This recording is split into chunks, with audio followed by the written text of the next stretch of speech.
Hello and welcome to Power Reflections, a proud member of the Duff Network where we reflect on Wildbow's most unfinished work as it releases. I'm Ruben Morehouse. And I'm Elliot Diebold. And somebody's turned Speedrun our podcast episode. player to 1.5 times over here. We're coming at you live in the Discord. Have you had a few morning coffees, Elliot? What's going on? No, I don't drink coffee, which seems to upset people when they find that out. I don't know. The cult of coffee is very strong, at least here in Australia. Yes, I think especially in and around Sydney and New South Wales. Well, Sydney and Melbourne, probably both. But it's great. It's great not having a tolerance for caffeine because, like, when I have a Red Bull, that shit keeps me up for hours. It really kicks in. And when I have a Red Bull or a coffee or whatever, I'm like, oh my God, this is great. I should do this every day. But then I don't. And then next time, it's so great again. It's wonderful. Yeah, but it's like, that's a skill. I'm very tired this morning, so maybe I should be drinking coffee. See, I want to keep my tolerance low for all packed up because it's like I'm going to need every ounce of Red Bull or caffeine-provided energy I can get.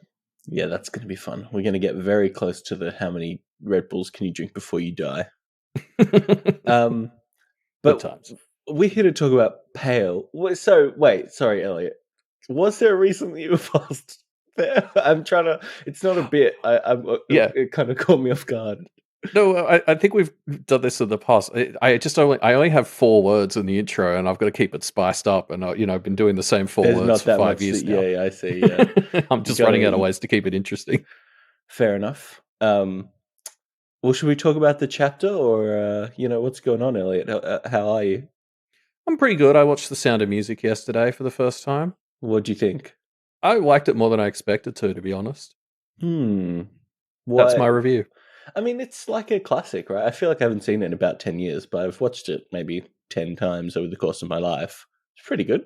Yeah, I liked it. Although it was one of those weird things where when you watch like a classic that everyone always talks about far too late, where I think I'd heard every song in it already, either through like parodies and other things or references. Like every single song started, and I was like, "Oh, I know this." Yeah. Oh, now I understand where this is from. Finally. Yeah. Well, and there was a bit like there's the main lady, and she's called Maria, Fraulein Maria. Mm-hmm. And like Malia from Pale in Comparison, her username is Fraulein Malia, and I was like, oh, I finally get that reference. And then I was like, oh my God, we were just at her wedding, and in the movie they have like a thing where she's walking down the aisle, they're saying, how do you solve a problem like Maria? And I'm like, we could have done that. Oh yeah, that would have been funny. I mean, it might not necessarily fit the vibe of the church and wedding, but yeah, it would have been a great bit. It was a Catholic church in the movie. Yeah, but it's kind of, I don't know, insulting, I guess, to consider Maria a problem. Why is she such a problem to the nuns? I can't remember. What does she do? Because she's like rowdy. Like she likes to go outside and like play games and stuff, and they're all like boring as fuck. Nuns hate that. Yeah. Cool. Anyway, let's talk about the podcast, I guess. It's your turn now. I know you've been watching House. Do you want to comment on your timely? Do you really want to open that can of worms? I have a lot I can say about House. First of all, I really am enjoying it as a show. I've seen like 1 or 2 episodes in my time, but I remember when we did Media MD on iZombie, and we talked a lot about how I really am not a huge fan of like police procedurals in general. House, which was intentionally designed as a police procedural but medical drama, right? 100%. I mean, he's Sherlock Holmes, like. But it's really fun, and it's like ridiculous because like every episode they do things like go and interview the bus driver who drove the bus that the sick kid is on, and stuff that obviously like doctors don't do, or like break into the patient's house to try and raid their medicine cabinet for potential sources of infections or whatever, which is crazy. And also they just commit so many crimes. Like, okay, I have to tell this. One of the episodes I watched recently, God, it's fucking crazy sometimes what they do on this show, what they get away with. Because it's funny because you describe. I probably watched most of the first like 2 seasons. When it was on free to air, when we would have been in high school. So like ages ago, and I remember thinking it was pretty fun. I never like fully into it, but like I don't like you're saying, oh yeah, they like break into houses and stuff, and I'm like remembering, I'm like, oh my god, they did used to. But at the time, as a kid, I was just like, well, this is what the doctors need to do. Yeah, Like, it's very funny. So I'm really enjoying this. I think it's really good. Like Hugh Laurie is very, very good in it. All the main cast I find really interesting and compelling. And in the same way that I think Peak, like The Good Wife, would have, the case of the week would be a lens for some kind of political discussion or examination of a moral question, whatever. Like I think it does pretty good at that, and it's quite interesting in that way. But it is just funny to see the crazy stuff that House does and gets away with, like, and not just House, everyone. So he violated a do not resuscitate order in one of the most recent episodes I watched, which is fucking crazy. Like, just completely going against the consent of the patients, which he does. He doesn't necessarily do all the time, but in this other episode I watched, okay, so it was a kid who was sick, right? He got sick, whatever, and the gang figured out that it was because he had been exposed to a pesticide. But there were like maybe 20 different treatments depending on what the different pesticide was, and if they give him the wrong one for the wrong pesticide, it'll get make it worse. worse, right? The formula of Classic. House Classic. is pretty much think it's this thing, get it wrong, think it's that thing, get it wrong, think it's the third thing, okay, now we got it right and we fixed it. That's pretty much how it goes. I remember that. But so they go and they go into the kid's house and they find in the garden this can of pesticide, and they're like, okay, it's this pesticide, let's give him the treatment. And the mum of the kid who's there is like, no, that was empty, it had like an organic orange peel thing instead, like it's not that. And they're like, no, we're pretty sure it's this, we're gonna give him the treatment for it. And the mum's like, gets worse. Okay, sure, whatever. It gets worse. Kid gets worse, and like, shit, it wasn't that. Okay.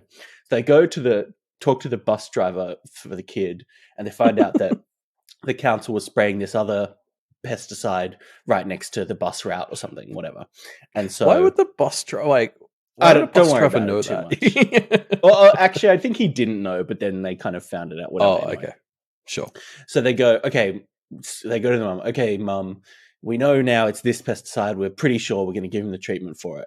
And the mum's like, no, not going to do it. I don't trust you guys. I want to get a second opinion. And Fair. So they all kind of go in and talk to her, and eventually they convince her that they know what they're doing.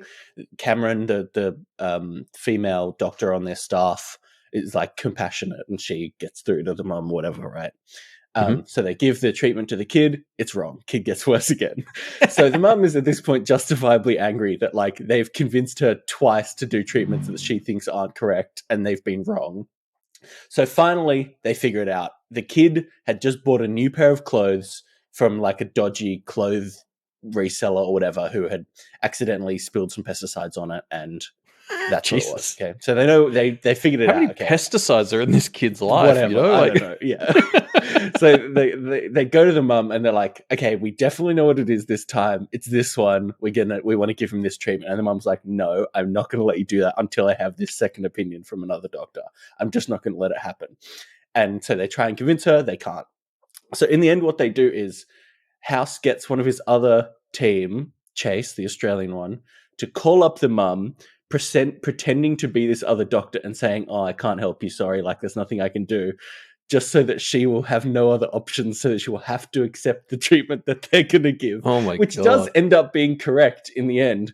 But then it's just like, it's crazy. And then the mum finds out at the end and it's just kind of like, oh, you doctors. It's fucking wild. And that's the same thing that happens in every episode. There's a one where all these babies are getting sick, and House eventually figures out that it was like a volunteer who goes around giving like teddy bears had some kind of sickness or whatever, and on the teddy bears that were passed to these newborn babies, that's how they got sick. And 8 babies got sick and one of them died, and House kind of figures this out at the end and is just kind of like, yeah, I cracked it, and doesn't like reprimand this lady who is sniffling at work while she's giving out teddy bears to newborn babies. It's crazy. It's so crazy, but very, very fun. Yeah, that does sound like the kind of like trash I could get into. But it's like because well it's like acted and well made. It's just like the characters are all kind of criminals. And one of the things that I thought was funny was the head of the hospital recently in a recent episode revealed to House that as soon as she hired him, she knew stuff like this was going to happen. So she's been setting aside $50,000 a year for malpractice lawyers just for House, which I think is great. It's a very fun show. Yeah, I mean, it's funny because like you want to think that's unrealistic, but like I watched this show a few months ago called Doctor Death, which is like a real it's like like based on a true story, but it was based this like spinal surgeon in the US, and there's a podcast of it too, and he was just well, it's interesting trying to figure out if he was actually killing people or and maiming them on purpose, or whether he was just that incompetent. Jesus But Christ. just left a wave of bodies behind him, and it's crazy, and it's like real. I loved the show. I recommend the show, but it's pretty intense subject matter. But you know, that makes me think someone like House could keep getting away with this shit over and over again. Well, the thing that makes him get away with it is he's always right in the end. You know what I mean? Like he always does save the patient's life in the end. Yeah, he does save them, and it's often like, you know, it's usually they'll try two things and be wrong before the third thing is right. But the third thing is never too far from what they thought at the start. It's always like, oh, we think it's this thing. Oh, but it can't be because these other things. Okay, so let's try this other bit. But then House was always kind of vindicated by the end of the episode. Of course, because he's a genius. Because he's Sherlock Holmes and he knows magic. Yeah, and wait, sorry, the same guy who created House did The Good Doctor? That's a steep decline. Yeah, House is a great show. I would definitely recommend it. I'm really enjoying it. And there's 8 seasons of it for me to go through, which is going to be delightful. Yeah.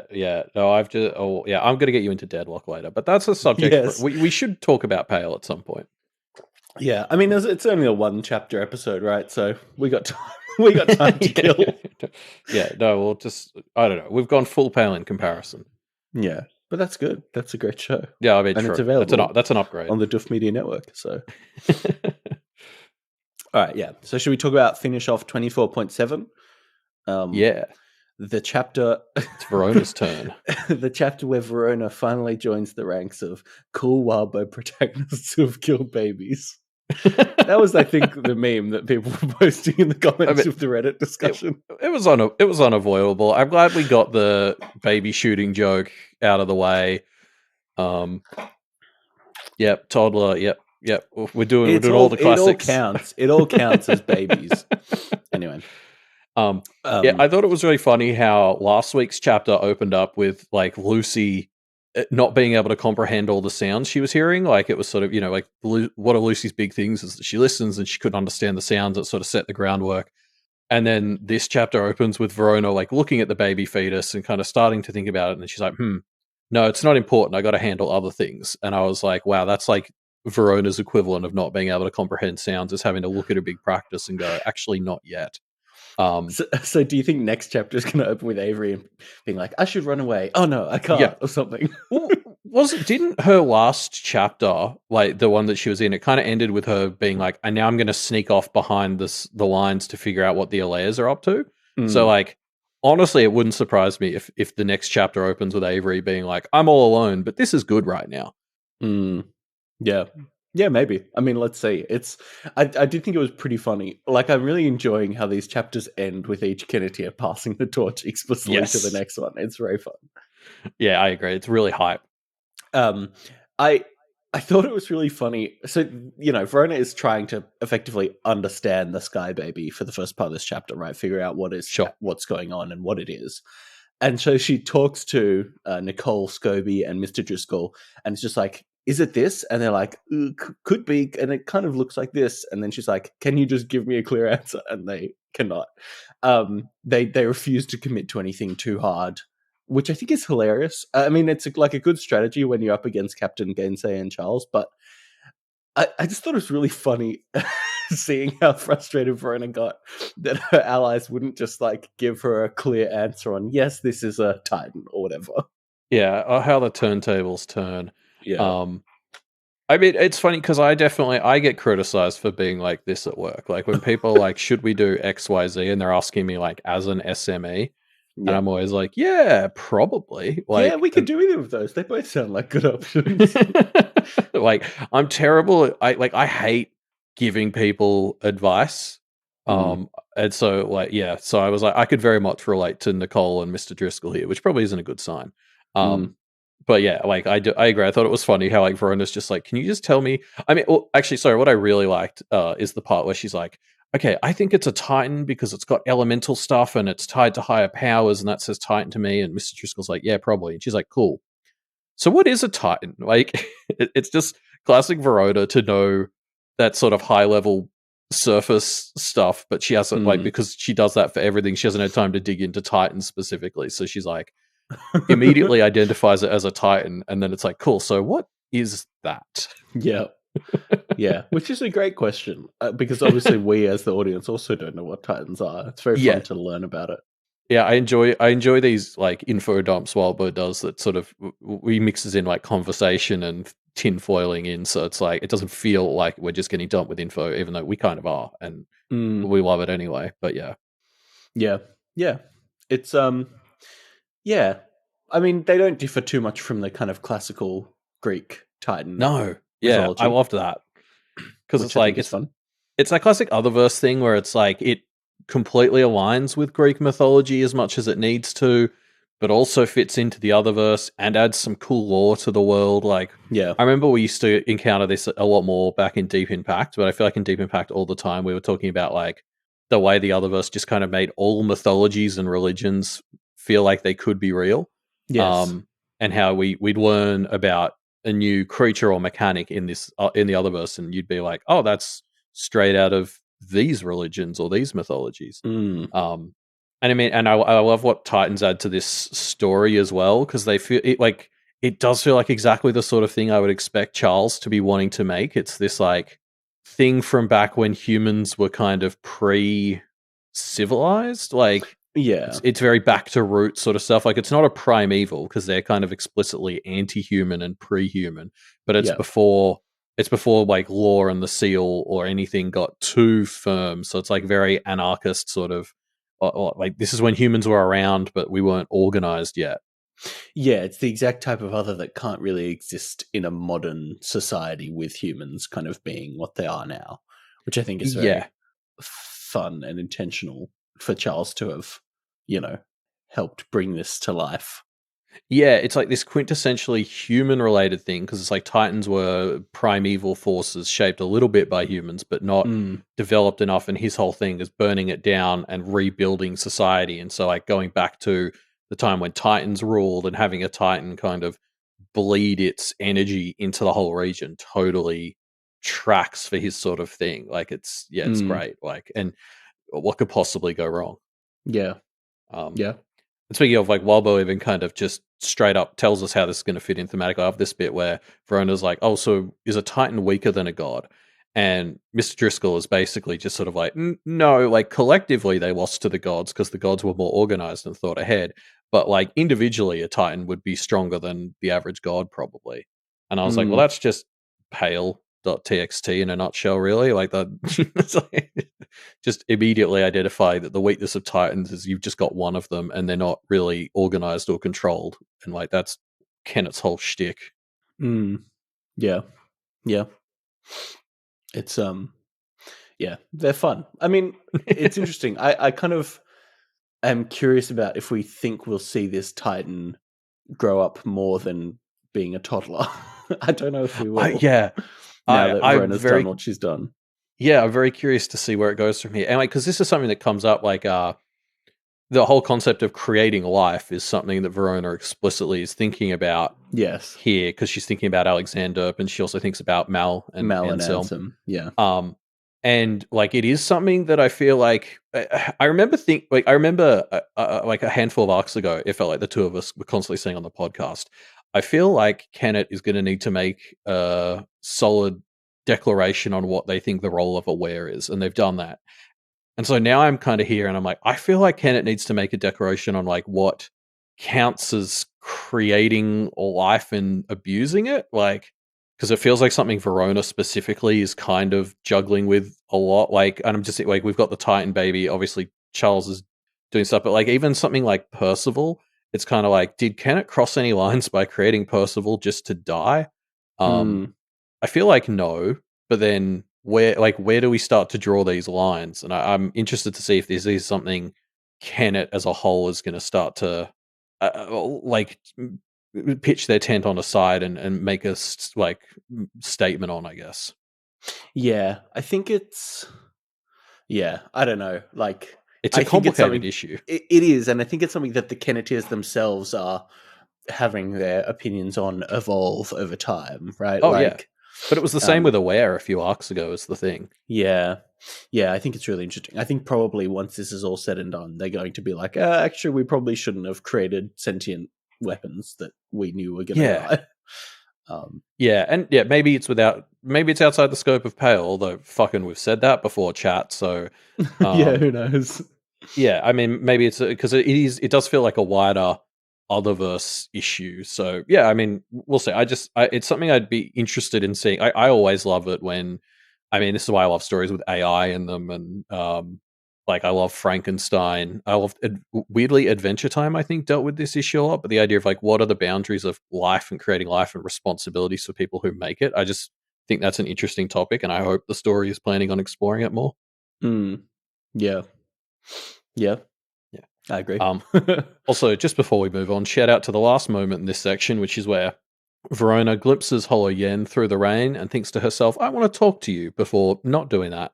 And so yeah, fuck you, Verona, fuck you, Walbo. Just this whole Hollow Yen Rook business is just it's doing exactly what Walbo wants it to, which is driving me insane. Yeah. I can't wait to find out what this fucking Rook plan business is. It's great. Yeah. No plan, Elliot. No plan. What does that mean? Oh, okay. Yeah, Rook and Hollow Yen have no plan. They're just trying to make giant shrimp, I think. Was that it? That was what it was, right? What? Yeah, no plan. Do you remember? Oh, no plan. Yeah, okay, yep. I've caught up. Okay, so yeah, the gang they fight their way through echoes as Verona keeps mulling over ideas about how they can deal with this little baby titan. Yeah, and it's interesting because we kind of jump cut here to Verona in the midst of an action scene. Like there's a bit of a time skip here. But before we're even aware that she's in a fight scene, there's like this kind of big monologue where Verona is going over.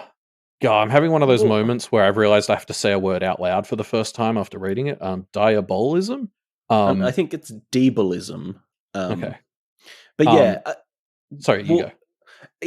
It's an interesting jump cut, right? Like, how come?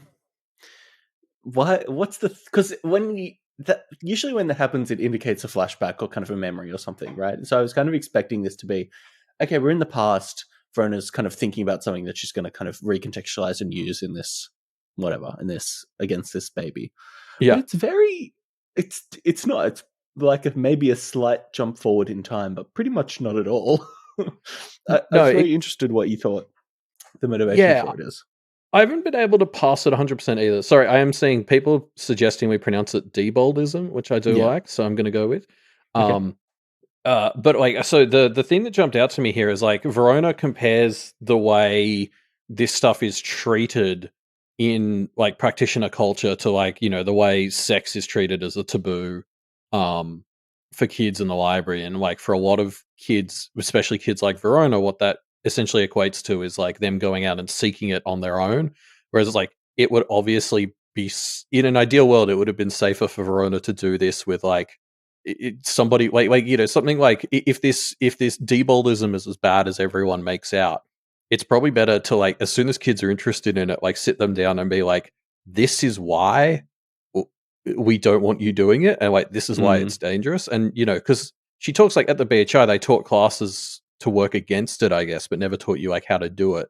And it's like, but nobody seems to have been telling or publicizing or telling her why. And like, so it creates this taboo which kind of directs kids like Verona more into it. Like there's probably a world where she would have explored this more if there hadn't been so much crazy shit going on in her life already. Oh yeah, 100%. It's the exact kind of thing that Verona would be like, yep. Yeah. You know, they've told me not to, but the practitioners have told me not to do a lot of things that are actually the right thing to do, so let's just try it out. Yeah, so it's like this unnecessary secretism, and like, yeah, you see this a lot with kids. Like I remember when I was like Verona's age, and it was like the same sort of thing. It was like when nobody wants to talk to you about sex or what it is, you go and find it on the internet and stuff, and that's like usually a worse way of finding out about this stuff.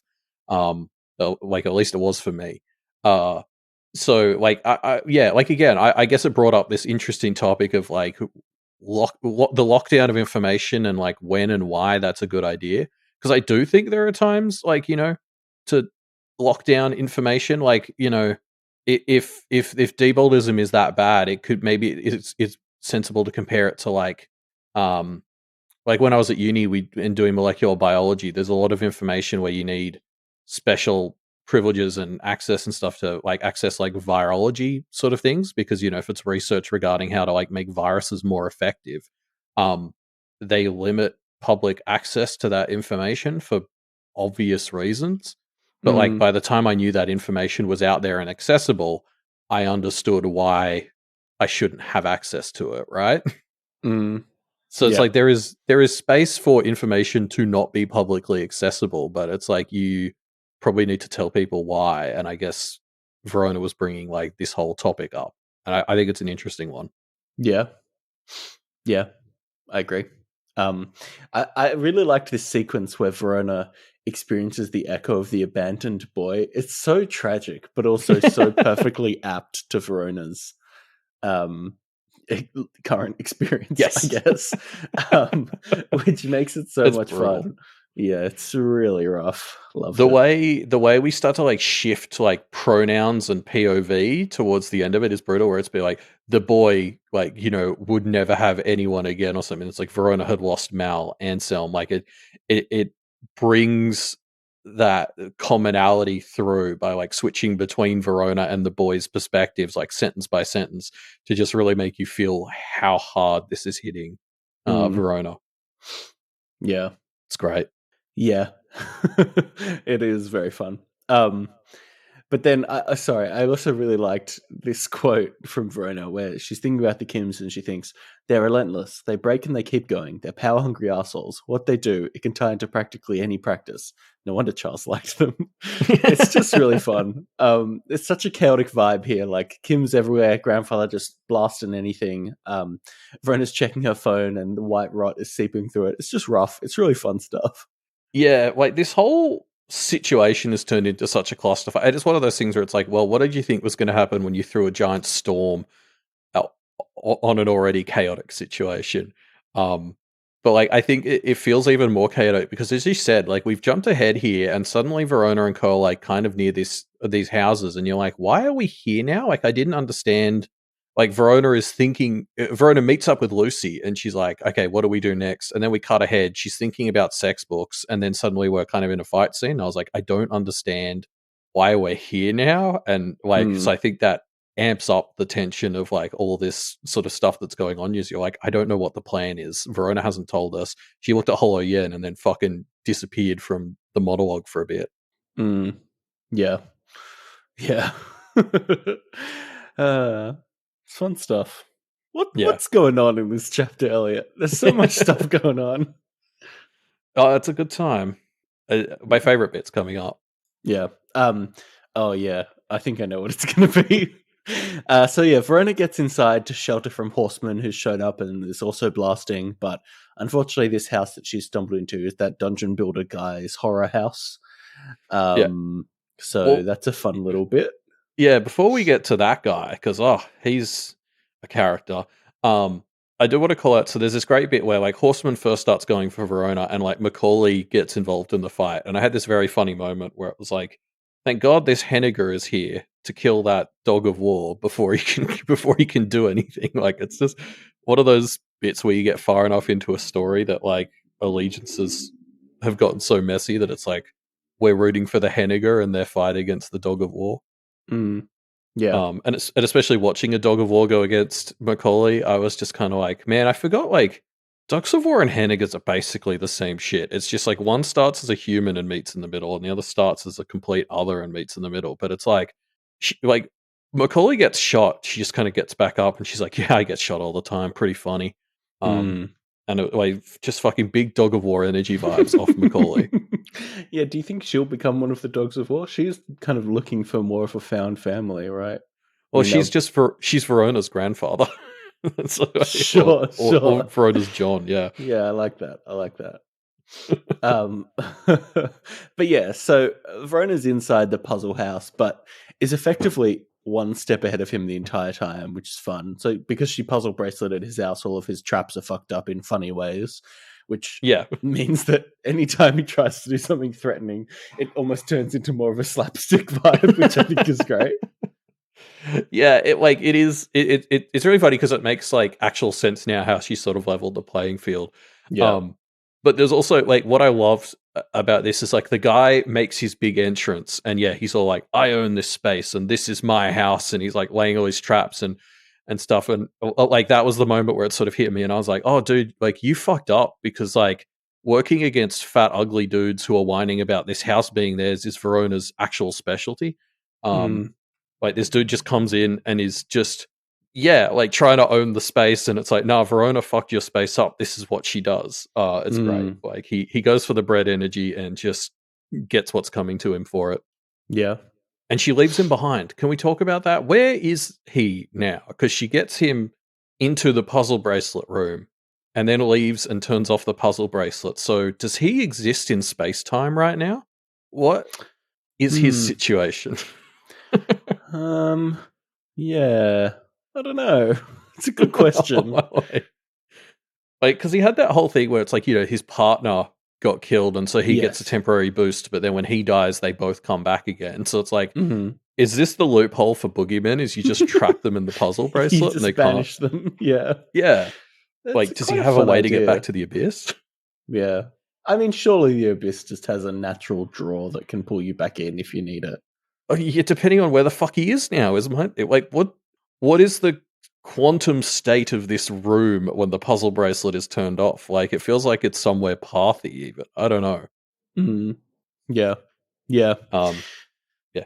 Oh, sorry. I also wanted to call out. I really like this moment because Gillette comes in pretty clutch here as well. Like Gillette and Verona sort of team up really fun, like in a really fun way, and they kind of defeat this dude because the power of two Veronas beats even a boogie brat. But there's this moment early on where Gillette jumps in and she jumps over some some flames, and Verona is like, "Oh, don't get hurt. You're made out of like sticks and twine." Mm. And part of me was like, Verona, surely Gillette has protections against fire if she's made it. Like, that's like Gillette's whole thing. And I'm like, nobody is stupid enough to be made out of sticks and then go fight like people using fire. Yeah. So, like, surely Gillette has protections against this. And I was surprised Verona doesn't think so.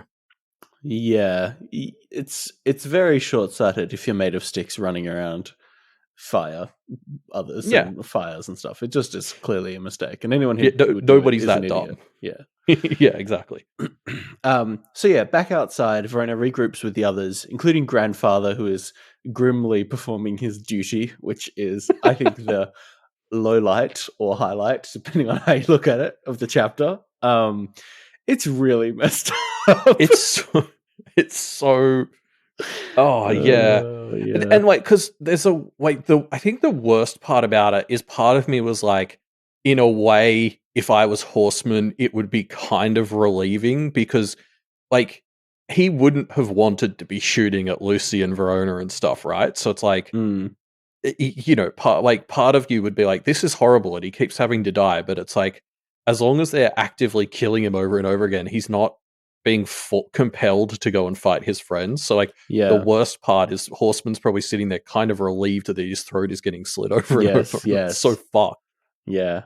Yeah. I mean, I guess this is better for all involved. I mean, obviously it is, but like, still, the fact Yeah, that this is the situation we found ourselves exactly. Like, in. yeah, the statement is that like the situation is so fucked that this is kind of best case scenario right now. Like that's ridiculous. Yeah. Good times. Good times. Yeah.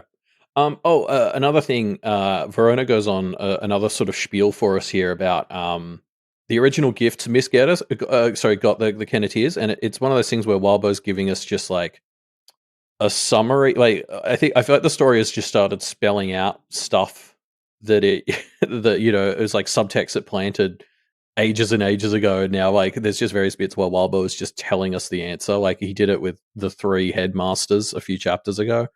Um, Mm.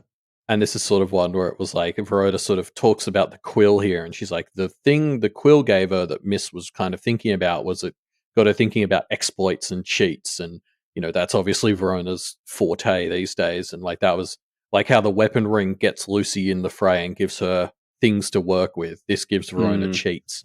Yeah. Um, and like I'd never put that together myself. So it was one of those things where I'm like, I'm glad as we reach the end of the story, seemingly, Wabbo's just starting to spell out some of the subtext that, I didn't get.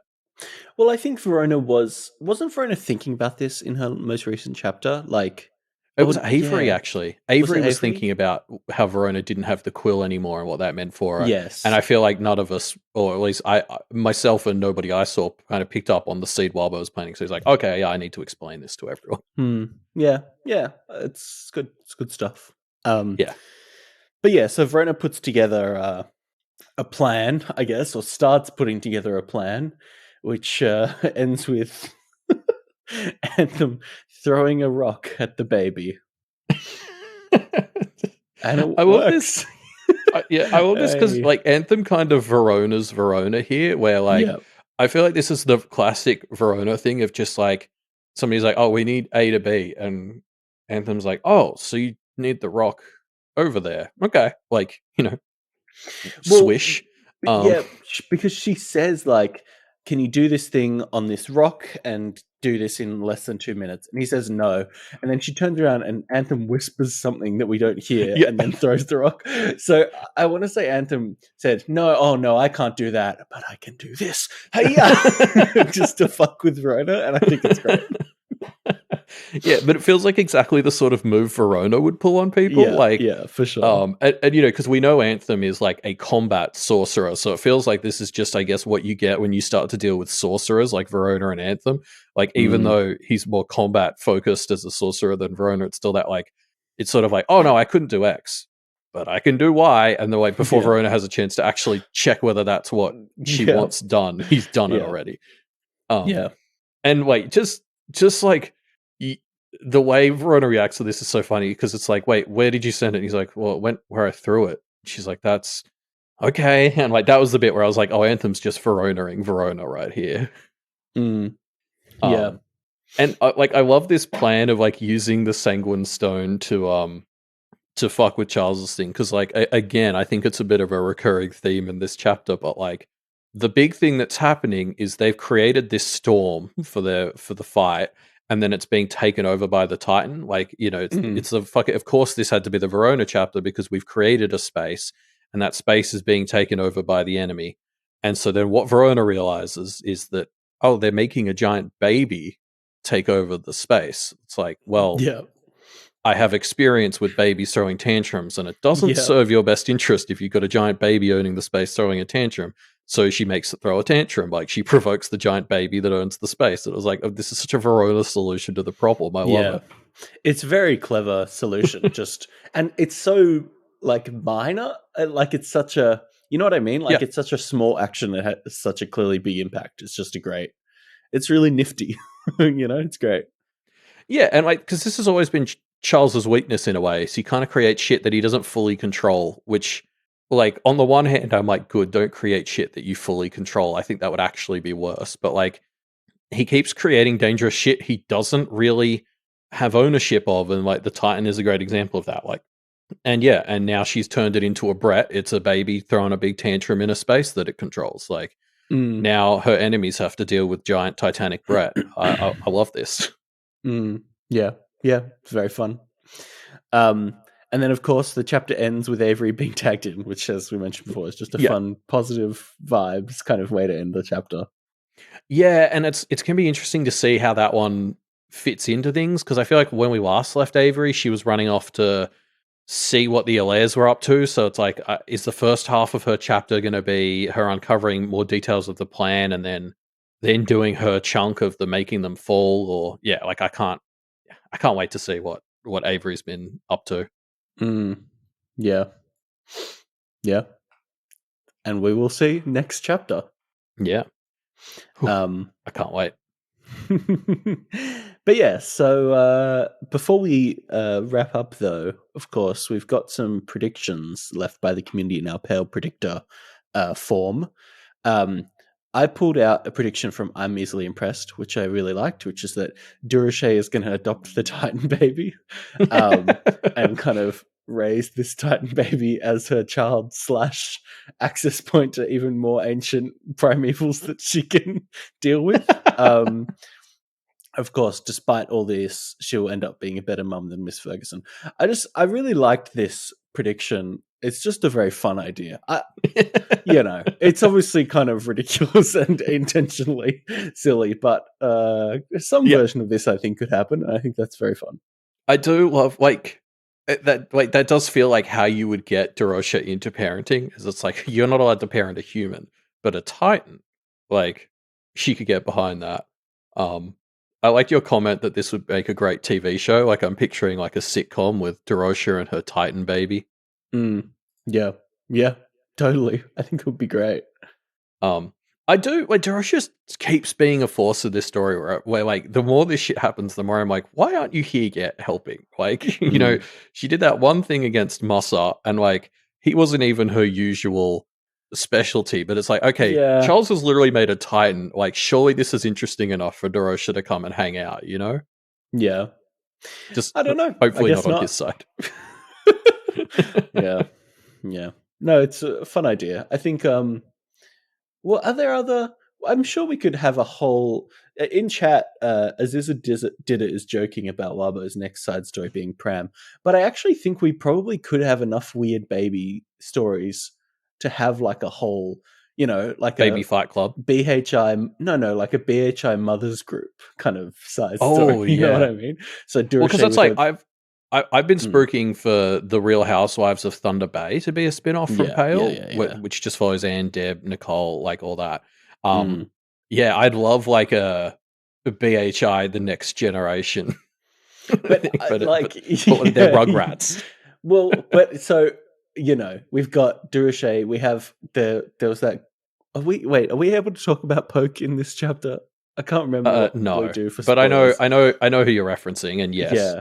So, but I feel like there's a few kind of let's just say unique cases for parents that would make a really good like.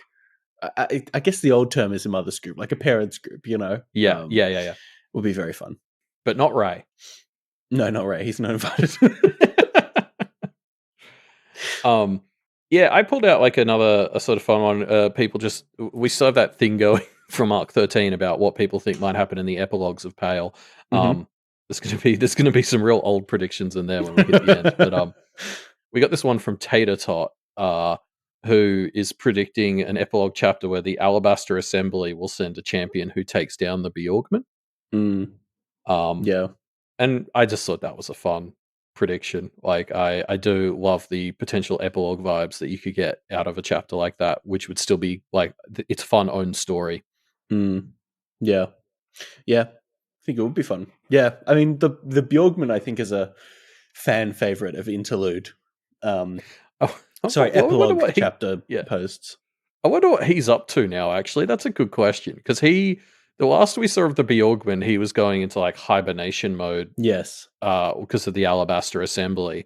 But with the shit Charles has pulled recently, I wonder if that's changed. Mm, yeah.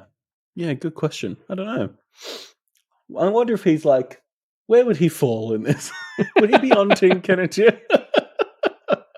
No, I think no. He hated the seal. He was mad that he Yeah. made deals with people in a pre-seal way, and the seal was overruling them. So he'd be fully on board with Yeah. the Titan team.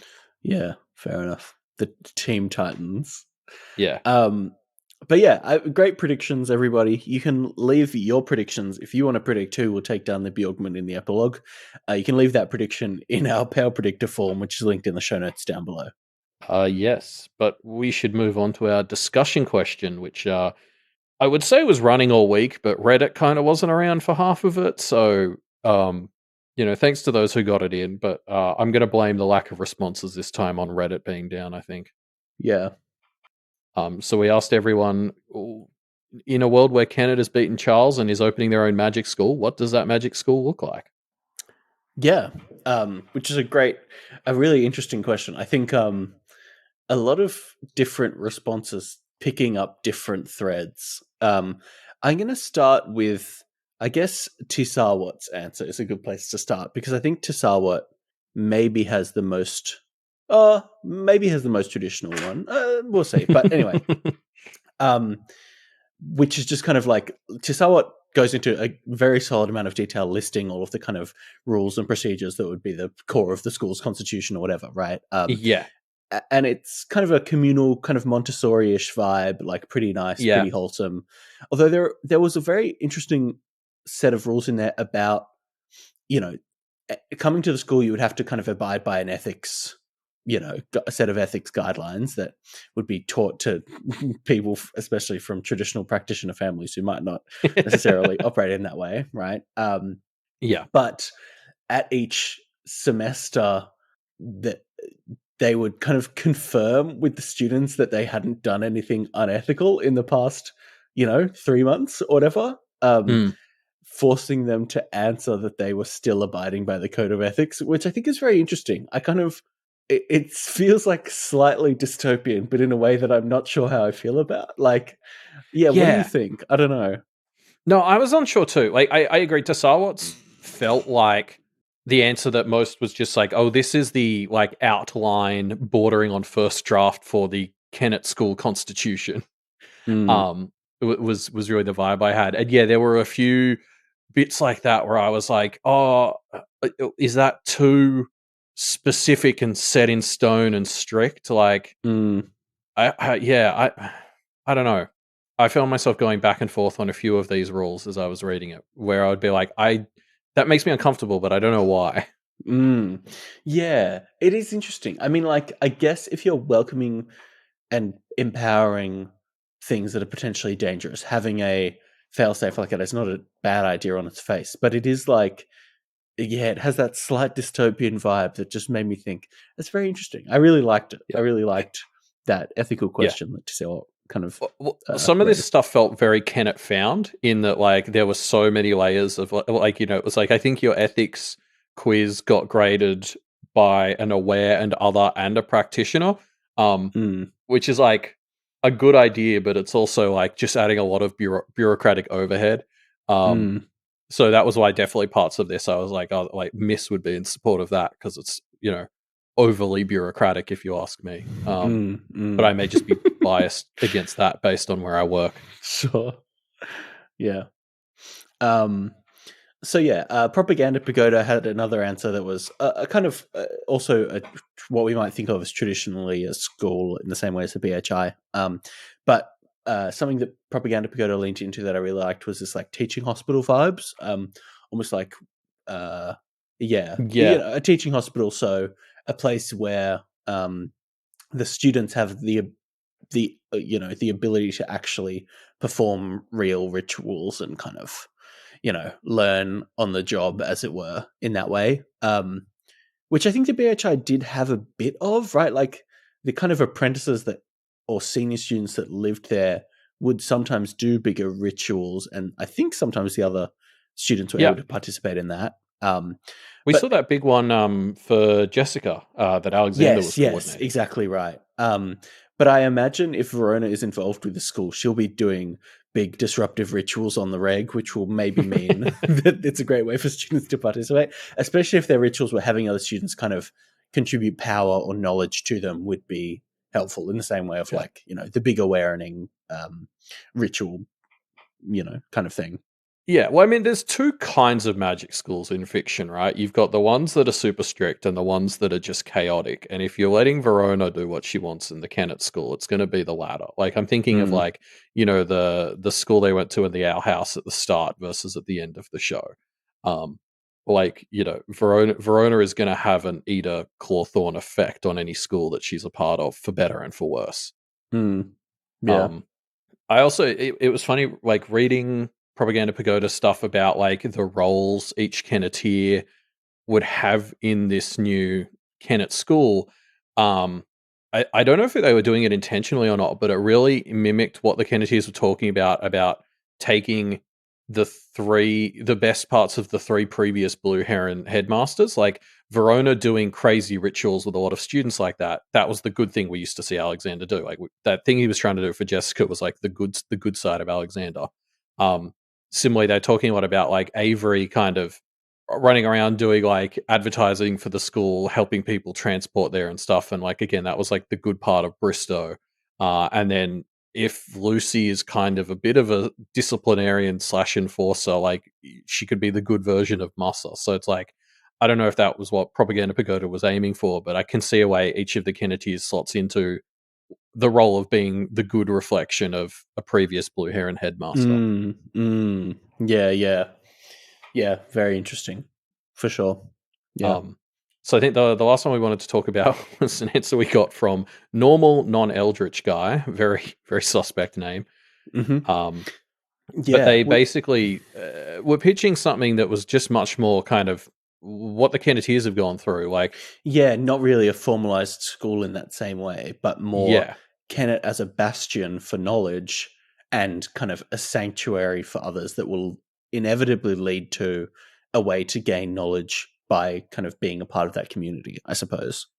yeah, and like one of the things they talked about was like what happened with the Kenneteers is they basically spent time with all of the others in Kennet and then started to specialize from there, and that was what non-Eldritch guy kind of saw. Like you just go and you work with a bunch of others, and then it's like the ones you vibe with, you could sort of lean into and learn from Yes. them. Yes. Um, so it's that much more like just being a part of the community and Yeah, where work your like tuition is kind of acts of service to the community and to the, yeah. specific community members that you want to learn from, I suppose. Yeah, exactly. Like so, like uh, blurring the line between classes and community service, essentially. Yeah, Um, which I can see being something pretty strong. I mean, it's not yeah, dissimilar from something like what Toad Swallow would do with Liberty and yeah, America, right? Yeah, I can see that being quite a strong way of setting something up that feels very Kennet. I really like it. It yeah. felt very, very Kennet, which I think is good. Um, what I really liked about normal non Eldritch guy's answer was they highlighted like a way that this wasn't future proof. It was sort of like if you're like if there's a link between helping the community and getting like information and learning and stuff out of it, Mm. there's potentially ways for like rich people to start abusing that system by like donating to a big like if someone donates a lot to the market to help set up some stalls, then potentially then they can get to be like, okay, now you've got to teach me a bunch of stuff, and they haven't like directly become a part of the community. They've just like done that rich people thing of putting money into it and then expecting returns from it, um which but like still being separate from it. And I kind of liked that normal non-eldritch guys highlighting ways that the system they pitched could be abused, because I think we've talked about it in the past, but trying to build a like abuse proof system just doesn't work. And it's sort of so it's like it's almost better to have a system like this and know how it might get twisted in the future so that you can just be keeping an eye out for it. Mm. Yeah. Yeah. Um, yeah. It's. I think that could happen. I don't know. I kind of like see it as the community is self-governing in the way that if somebody is injecting, you know, power into the community in a way that is problematic, it's for the community to decide whether they take that deal or not. You know what I mean? So it is kind of Exactly, but that's like who, like this is the constant thing is like who's making those decisions, sure. and how do we ensure that they stay people that we trust to make them? And I mean, this is like what Kenneth has been talking about the entire Mm, story, really, like because you can't ever 100% guarantee that there's not going to be some dickheads at the top of any institution. yeah. Yeah. And I mean, this is the really interesting thing that I think separates Charles and Kenneth, because both in a way, are kind of advocating for smaller government. Yes. Like Charles is.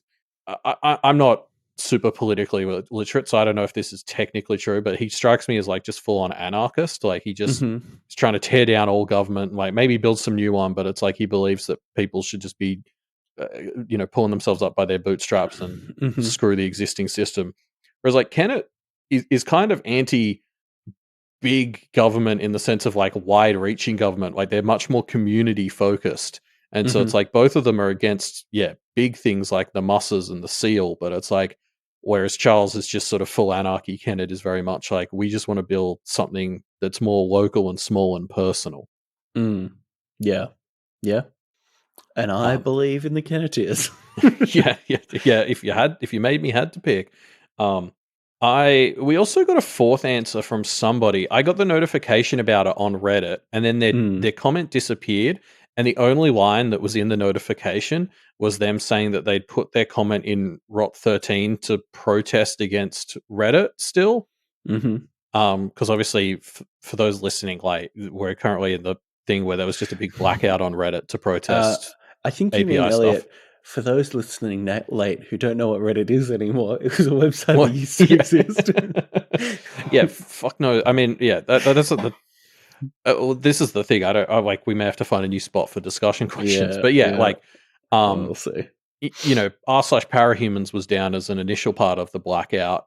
That some places are still ongoing, but like, I just thought it was interesting. The blackout ended on parahumans. I got this comment saying, "In the spirit of the blackout, I'm going to put my thing in Rot 13," and then it mysteriously disappeared. And so there's a chance this user deleted it. But like, I personally prefer the conspiracy theory that Reddit deleted it for them. Mm. Yeah. Maybe.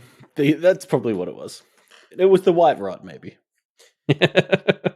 Which, incidentally, the White Rod is Spez's other nickname. That was the first time we've seen it in the story, right? Yeah, I think so. I didn't remember what it did. So when we saw, No. when we saw the phone starting to fizz out, that was pretty Because fun. it reminded me, I was watching some Hollow Knight videos a couple of weeks ago, and it gave me big Hollow Knight vibes, the way it was just like white liquid oozing out of stuff. Mm, yeah, Are they still yeah. making a sequel to that? Oh yeah, Okay, and cool. there was a funny thing where there was a tweet from Xbox being like, "This game is going to come out this year," and somebody responded confirming Hollow Knight will come out by X date.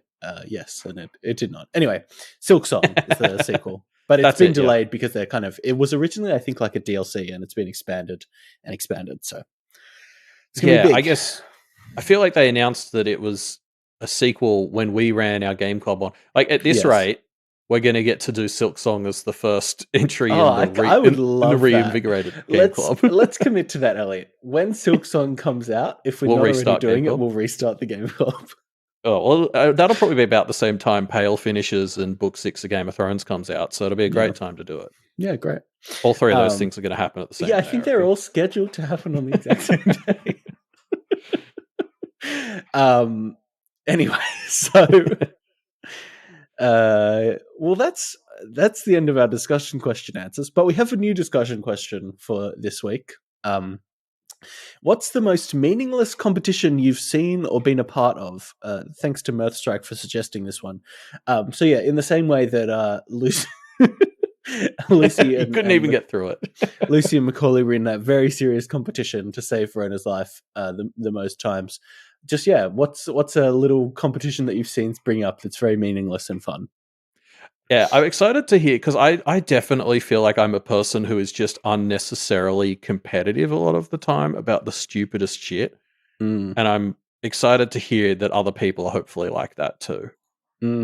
yeah, yeah, What's totally. your answer to this one, Ruben?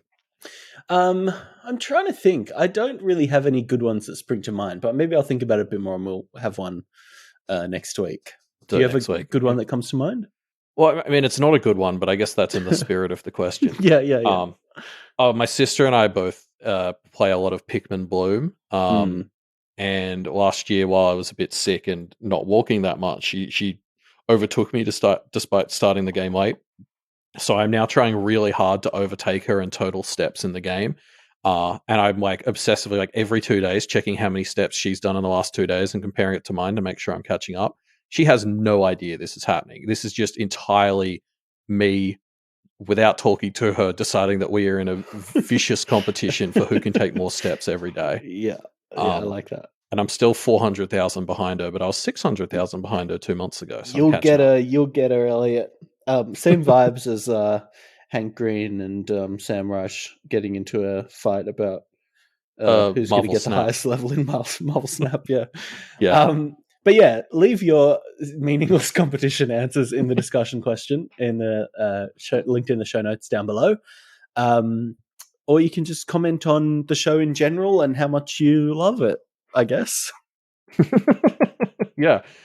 Check out our Twitter. Speaking of social media that may not exist if people are listening to this late. Yes. We post memes every day. Yeah, for now, we still post memes there every day until we migrate all those memes, daily memes, over to Mastodon or Blue Sky or whatever. Yeah, I don't know. Was Blue Sky still a thing? Yeah, I remember hearing about that. And then it's like invite only, so I don't know if it actually. I can't, Yeah. I feel like invite only made more sense back when like Facebook and Gmail were starting, but I don't know if that's a 2023 tactic. I guess we'll see. I think it's a server scalability, problem prevention tactic. Sure. But anyway, so yeah, check us out there, or head over to duffmedia.com and you can find all the other great shows on the Duff Media Network there. Yes, don't forget about our Patreon, patreon.com/Doof Media. The money that goes from there, that comes to us, then goes directly into All Packed Up 2. Yesterday we ordered some very exciting strawberry milk themed prizes to give away, which I just got the notification that those have shipped. That's fun. Great stuff. Yeah. We're very excited sort of stuff for all the giveaways and stuff that we're doing. Yeah, so if you want that, I guess you can become a patron. I don't know. While you're on Patreon, make sure you check out Wildbow's Patreon as well, because every dollar you give him is another baby that protagonist will fuck with. Those dollars go straight into making more babies. But in an authorial way, not a sexual way. Yeah, okay, I got it. I'm glad you clarified. Azizza did it in the chat, has brought up the idea of strawberry brilk, which I want to put a voice to. Because do you think? I think that would be better. I think the sugar would help. It can't be worse. Well, yeah, exactly. But that's like, I didn't say that because I'm obviously with Pisces. I'm potentially on the hook to have 3 spoonfuls of brilk, and I'm thinking I might make that strawberry brilk because that seems more doable. Yeah, fair enough. But yeah, thanks everyone for joining us, and go watch House. It's pretty good, and we'll catch you next time. See ya.